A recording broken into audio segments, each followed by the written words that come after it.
Remember in 2023 when the Twins won the season series from the New York Yankees for the first time since 2001? Well, New York wasn't having any of that again this season. In this episode, let's talk about the Twins at Yankee Stadium and what Minnesota has to do to actually beat New York again. Let's get locked on Twins.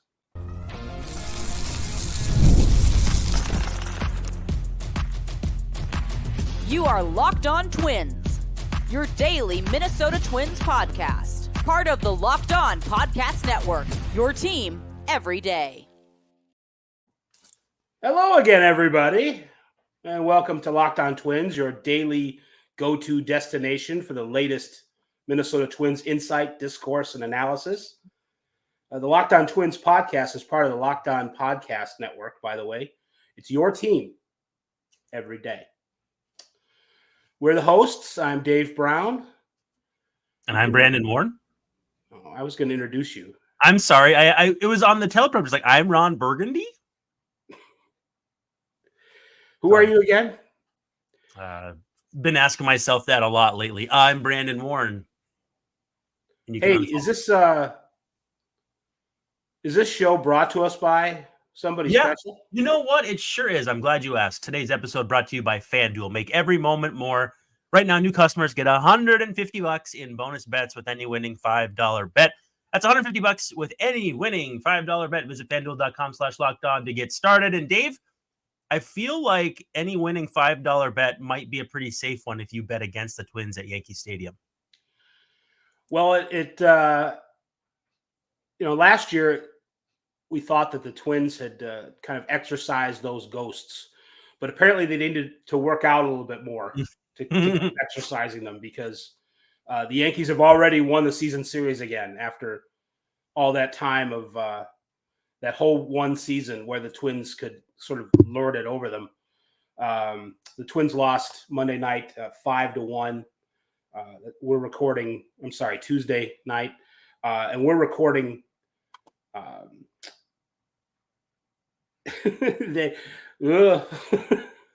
Wednesday morning.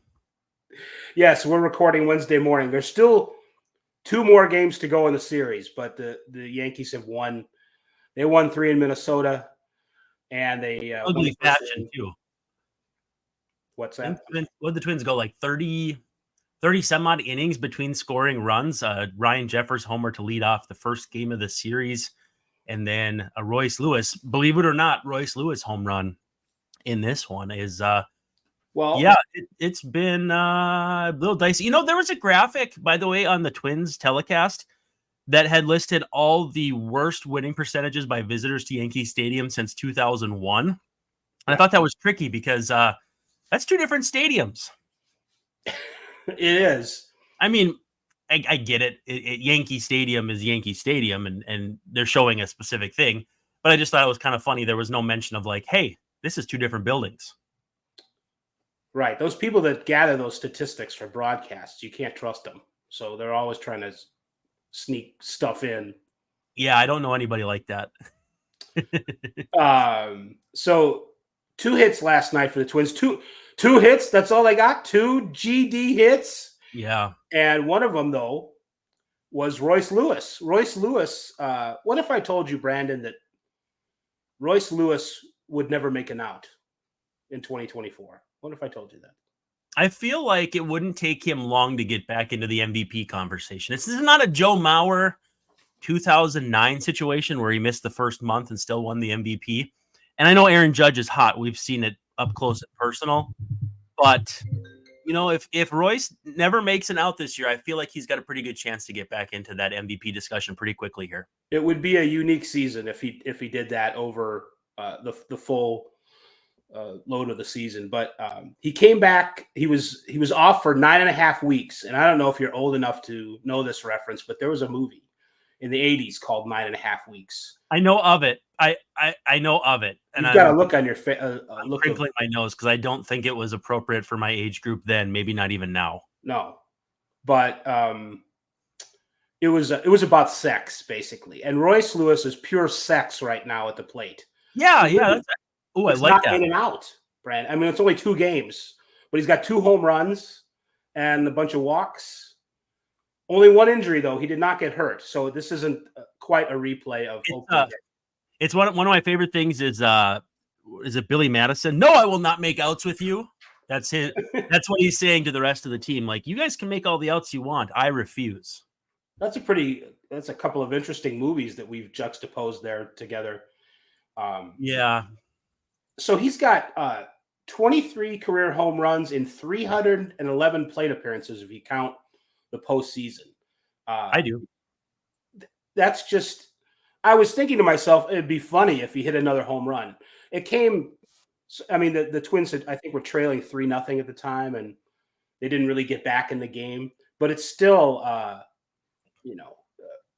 Rocco after the game was like, well, we're kind of upset that we lost, but Royce Lewis is still, it's inexplicable what he's doing. That's not a direct quote, but it's something like that.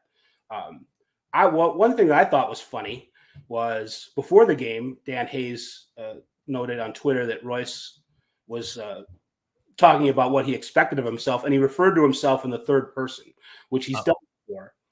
I think that used to be something that was frowned upon until like Bo Jackson started doing it, and then it became cool, at least for Bo.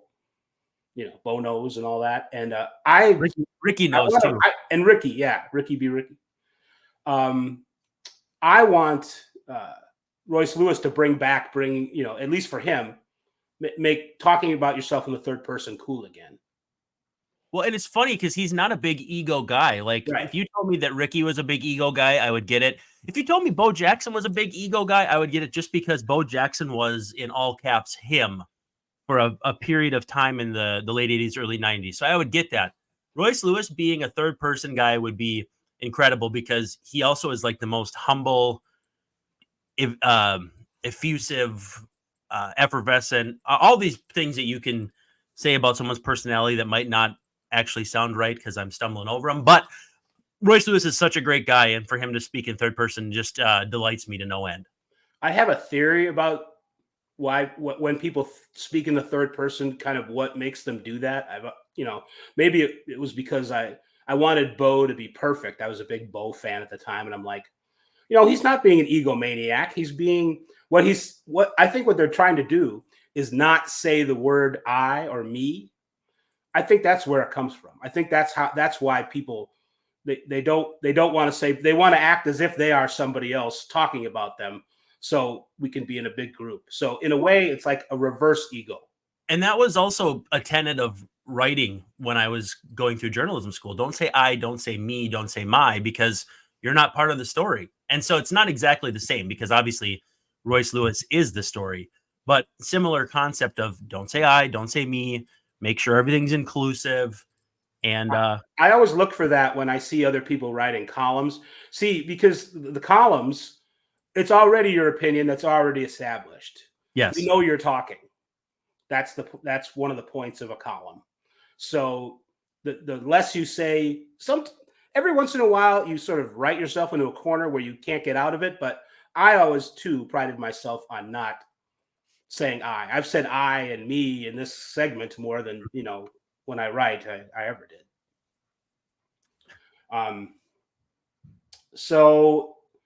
But that was the only good thing that happened. The Royce Lewis home run. It really was. And he walked a couple times. That was the only thing. Bailey Ober wasn't terrible, but it wasn't like a Royals game where it's just don't even watch because it's going to be something horrific. But the Twins got behind. He ended up giving up, I think, 3 earned runs. His ERA is creeping back up toward 5 after it took forever. It was like 20. And then he was working on getting it down, and that Royal, but it's not just the Royals. So there's something amiss or a foul or a skew or possibly all three right now with Bailey Ober. I don't know what if you had a chance to look closely at his performance last night and what the deal was, but he did keep Aaron Judge in the park. Yeah, that's which kind of a small victory, is it not? Yeah, and even the runs that scored against him, the early runs that they scored, because the others came off the bat of Giancarlo Stanton against Caleb Thielbar, which is obviously a tough matchup. It was a home run to right that Max Kepler got his glove on, and a double that caught chalk off the bat of the aforementioned Judge. And so it wasn't as though he got beat around the park as you might worry about. He got some timely, pop-ups off the bat of Juan Soto and Judge himself. He did navigate some traffic, some difficulties. The final line didn't look very good, but I thought he competed, which, maybe in some people's minds is a coach speak, baseball speak way for saying didn't pitch that well, but you don't want to say anything mean about it. But I thought he did pretty much what he had to. And even, they said, I think they said going into the ninth, if not for the Stanton home run, all the Twins would have needed was a runner on to get Royce Lewis up as the tying run in the ninth inning. So it was like, as much as it was kind of a sleepy game for the Twins offense, they at least were within striking distance for the bulk of it. You just got to give credit to Luis Gil more than anybody else in that game. He was incredible. He reminds me of, I don't want to steal any thunder from future segments, but he reminds me of like when Pedro was really at his best. You can only really focus in on one pitch because all his other pitches do such specific nasty things that if you're looking for one and get the other, it's pretty rough. All right, when we come back, we'll talk a little bit more about things of that nature. When you, I thought you were going to say that Luis Gil reminds you of a former Twins prospect. Yeah, like Luis Gil, as it were. Hey, we'll take a quick break. When we come back, we got a lot more to unpack here, but first, a break. It's winner take all time in the NBA and NHL, and FanDuel is giving you a shot to bring home a big win of your own. So if you're a new customer, you can get $150 in bonus bets with just a winning $5 bet. And that's $150 again, bet on spreads, money lines, player props, more. It's basically free play. All you got to do is win that first $5 bet. So visit FanDuel.com/lockedon and make every playoff shot count. I have the Twins pulled up for today, minus 137 against the spread, plus 150 on the money line. And there's an over under of 8.5. So slightly up from yesterday, which was an 8. It's Chris Paddock. It's Carlos Rodon. You can catch them on SiriusXM using the SXM app. It's going to be Chris and Danny, and we'll see what happens. I still think the Twins can take 2 out of 3 in this series. Taking 1 at this point, though, feels like it would be more than just a small victory. But again, you can visit FanDuel.com/lockedon. Make every playoff shot count. FanDuel is America's #1 sportsbook. I think if there's probably 2 takeaways from this game, and we've talked about them a little bit already, and just kind of how things are going for the Twins. It wasn't necessarily that huge of a. It's not like Ober got completely killed, so it doesn't seem like there are things that are hard to correct in what's going on with him. And 2, you said how Bo Jackson was him all caps.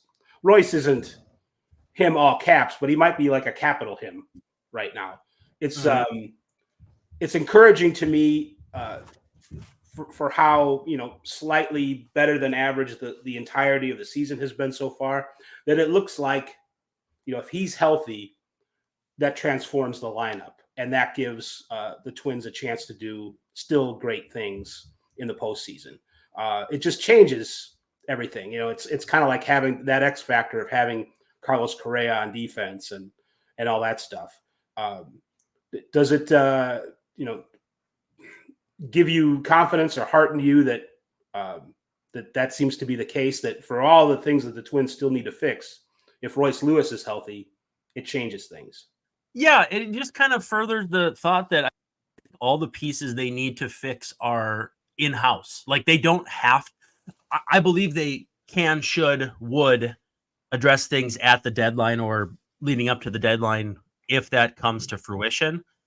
But I also think they're in a good spot organizationally to fix a lot of the things that have tripped them up so far this season. Like, if you decide Kyle Farmer's finished and Brooks Lee is ready, like, that's a good trade-off. You don't have to go trade for a utility man like a Jeff Keppinger back in the day or a Ty Wigginton. Like, you don't have to go find somebody in trade and give away or trade away a prospect like a Luis Gil for a guy who may or may not be a difference maker or not even on the team 6 years later. But that's not meant to be bitterness. I think, though, that it's it's just a transformation for this team. It's not exactly like it, but it's kind of like when your bullpen bottlenecks a little bit in a good way. You know, when they bring back Brock Stewart, that's going to push some of these guys forward. You know, you're going to have Jorge Alcala working a little earlier innings, and he's been very, very good, but he won't be your third line of defense, you know, looking back from the end of a game. He'll be the fourth guy, and Caleb Thielbar won't be asked to get Giancarlo Stanton anymore. Or, you know, Josh Stalmont may find himself working some of the roles that Cole Sands is working. You know, that adding to that, to fortify that in isolation is a big deal, but what it does to the players around them is also huge, because now Jose Miranda can play first base, which means that, you know, now that Carlos Santana's not playing as much, his slumps are a little less problematic on the offense, and you can mix and match with him based on matchups, or if he starts swinging it again. It transforms how the team looks in so many ways to have such a transformational player, person, you name it, back in the organization. We may not see it in the Yankees series, but this is not classic Minnesota sports. This Yankees team is really freaking good, and having Lewis back is a great step in the right direction, even if it doesn't translate to wins right out of the gate. Yeah, the Yankees are kind of scary good right now. It's almost like they've been on a certain level of dysfunction, highly functional dysfunction. I mean, last year the Twins beat them in the season series, and they lose 80, or they win 82 games only, and there's just a general feeling of panic. I mean, that caused them to go out and get Juan Soto, which is quite a reaction to you know, not doing as well as you feel you should. So I still, for as imposing as they are, and it's not like I wouldn't fear this lineup if I was pitching against it. I have my doubts about Luis Gil, you know, sporting a 2 ERA under for the rest of the season. I'm not sure if Carlos Rodon is, you know, who we'll see tonight, is right. as good as he's not as good as that Carlos Rodon at the tail end with the White Sox and the Giants, who was one of the best pitchers in the league. Right. I'm still not persuaded that the Yankees are unbeatable once the playoffs. I mean, but that might not be the Twins, because they have not beaten them yet. Well, and they've taken two different paths, but the Guardians also have a similar record, and the Guardians certainly aren't unbeatable. You know, the Bobby Witt play that I kind of broke down on Twixer there was just, it shows that Guardians make the most of the mistakes that happen around them, but I don't see anyone in the AL as insurmountable. I don't see this Yankees team as the Jeter, you know, Teixeira, Jeter, Giambi, those eras where they could just crush you 1 through 6, 1 through 7. I mean, their number 9 hitter would be, you know, some up and comer that you may not know much about, like Robinson Cano. You know, they've had some years where they were really nasty, and I think they're good. I think they're really dang good, but the bullpen is patchwork. I think it's a bunch of guys who can really throw the crap out of the ball. But as the season gets going, you know, you're going to have Luke Weaver pitching big innings he's never pitched before. You're going to have guys like that. So it's not sour grapes because they've kicked the snot out of the Twins. It's just that I don't think either of those two teams, who are ahead of the Twins in the AL at large, are insurmountable. And the nice thing is the Twins, while as hard as it would be to close a 7-game gap and win this division, which I think they're capable of, and I think they're the most talented team in the division, just getting into the tournament at the end of the year is enough. You know, you don't have to win the division. It would be nice to hang that because flags fly forever. But if they don't do it, you know, get to the playoffs and figure it out from there.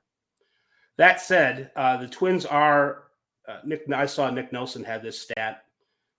They're 0-12 against the teams with the 3 best records in the league. Yep. Baltimore, the Yankees, and Cleveland. And they're 33-15 against everybody else.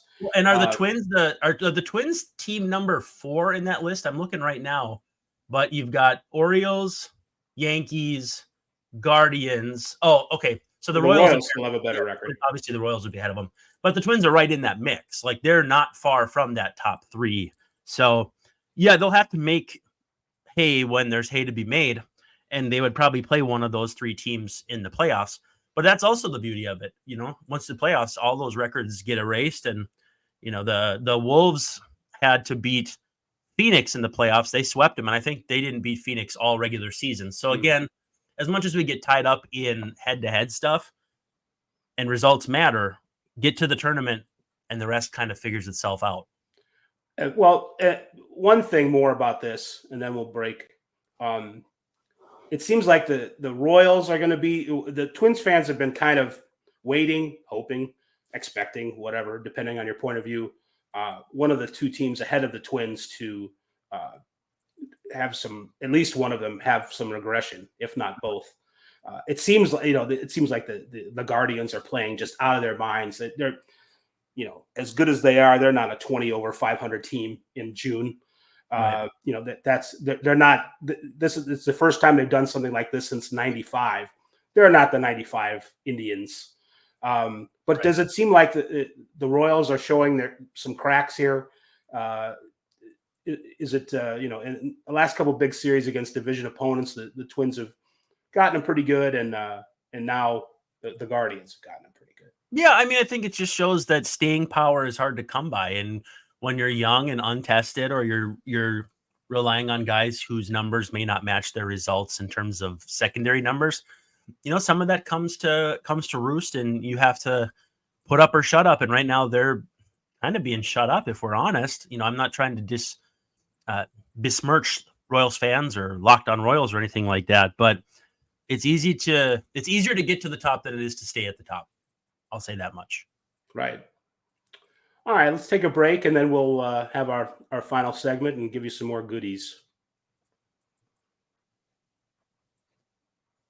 Well, Dave, I know that you're going to be in the same boat as me, but my favorite thing to do in the summer is go to ball games. I know my work is having a company get together in late July, but anytime I can get out to the ballpark is great. I have so many memories of being at the park, usually as someone working, but in the stands, I've caught some home runs and some foul balls and all that fun stuff. And if you want to do that, Game Time. Game Time is the way to go. Download the Game Time app.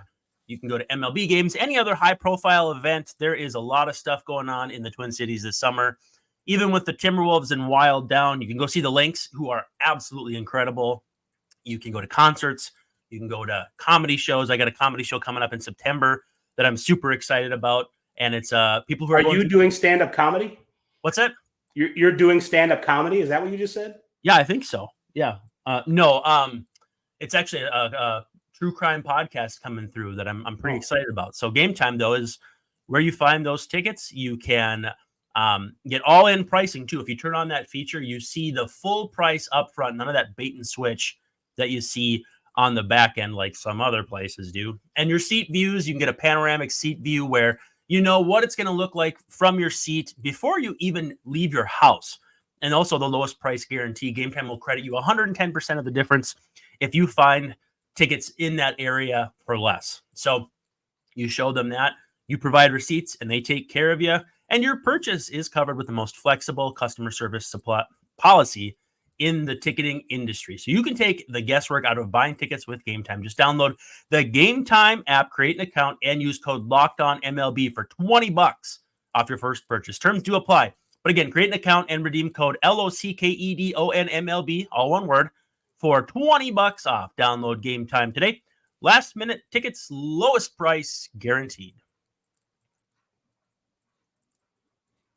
That's a good deal with the Game Time folks. I've used them once. It was before I was a member of the Locked On family, and it was great. It was tickets for a Rockies game in Colorado, and we couldn't have been happier with how that turned out. How's that for niche? Yeah, I'm seeing a murder podcast, and it's actually one that I've listened to a bunch, and they're going to be in Kansas City besides, but a couple of my boys, and they're absolutely incredible, and Game Time is 100% the way to go for shows like that.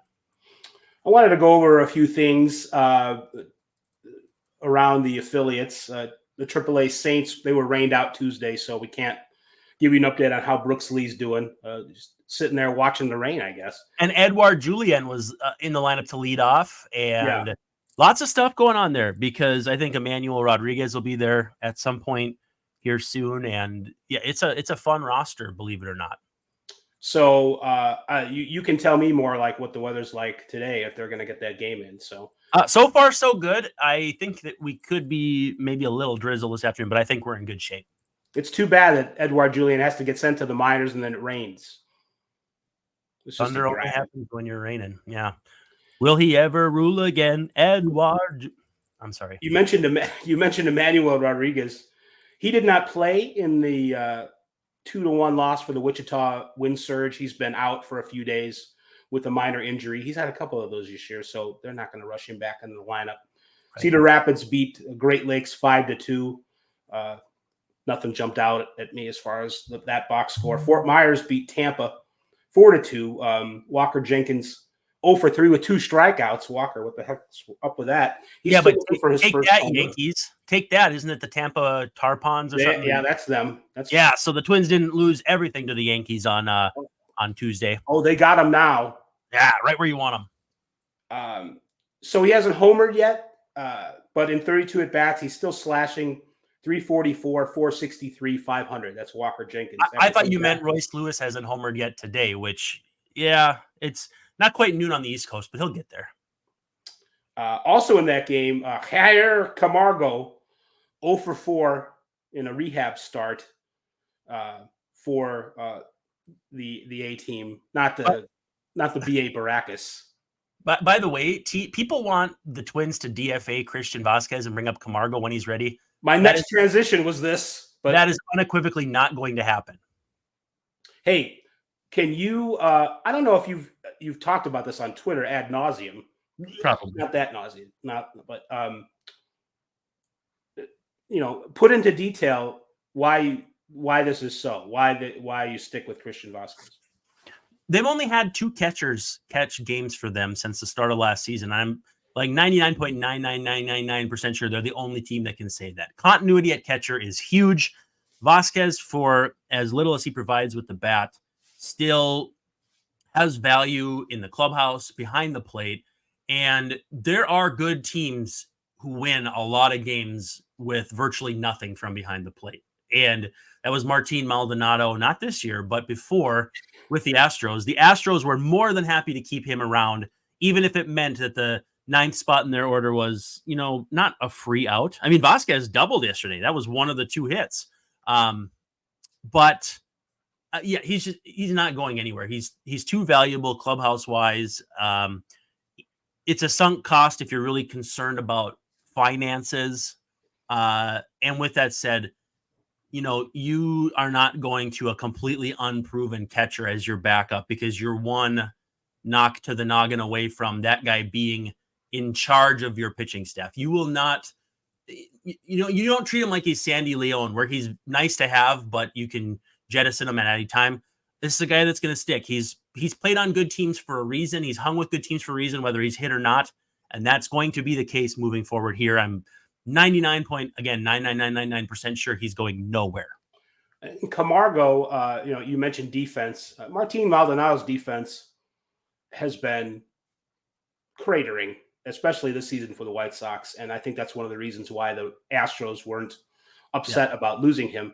Well, he's looking a little more like Tony Eusebio than he is Brad Ausmus. Yeah. Whatever that is. If you look at those red StatCast numbers, Vasquez, high percentile in catcher defense. So he's still making it work on defense. And as far as the offense, you mentioned he had a double yesterday. When he makes contact, he's hitting the ball 90.3 miles an hour, which is pretty good. It's not great, but as long as he can improve his contact a little bit, he should be able to get the odd base hit every once in a while. It feels like he's down 0-2 almost consistently, and it's, there's one bad swing in there, and then there's a foul ball in there where he wishes he had done something more with that pitch, and that's hard. I mean, the fact that he hit an 0-2 pitch from Heel, who hadn't, I think they said that was only the second or first or second 0-2 pitch he'd allowed to a right-handed hitter all year. I mean, that's a you can't predict ball Hall of Fame entry right there. I was listening to the one more divergence to Heel for a second. I was listening to the Yankee broadcast, and it was their opinion that this wasn't even like Heel's best he didn't even look that good compared to other starts that he made. So Unreal. that's kind of scary. And you mentioned pivoting back to Vasquez and possibly Camargo. If Camargo were to replace Vasquez, he would have to catch a lot. You see what Rocco does with his lineups. You see Jeffers a lot as the designated hitter. Like 30, I would say his bat in the lineup more. At least 35% of the time, and probably more than that. So, your thought about who's running the pitching staff, it would be kind of risky to make a move like that with Camargo. So that's also not a bad point. There was one other thing. We've got a little bit of time, and this is going to get lost to history. I guess we could wait for Simeon Woods Richardson's next start. But his previous start in the previous series, he won't pitch against the Yankees, was very short, I thought. He's given up some long balls. And a couple fans had mentioned, is Rocco being a little too conservative or impulsive with taking him out? And I think, Rocco sometimes kind of half manages like every game is a playoff game, to win that game. He does that to a certain degree. There are things that he doesn't do, like tax the bullpen or whatever. But when he can, he is thinking about, what do we got to do to get out of here with a W? And I think that, going to the bullpen in that situation, I think he brought in Thielbar to face one of the Astros' great left-handed hitters. So like he would do in a playoff. Tucker or Jordan, yeah. Yeah. So is that the right thing to do? Yeah, no, I think it protects. I think it also protects. Push him a little bit more. I think it protects that young starter from whatever downfall is about to come to. So I think that's huge. All right. Well, we got that on the record. That's going to be it for this episode of Locked On Twins. For Brandon Warren, this is Dave Brown saying we're going to see you tomorrow night.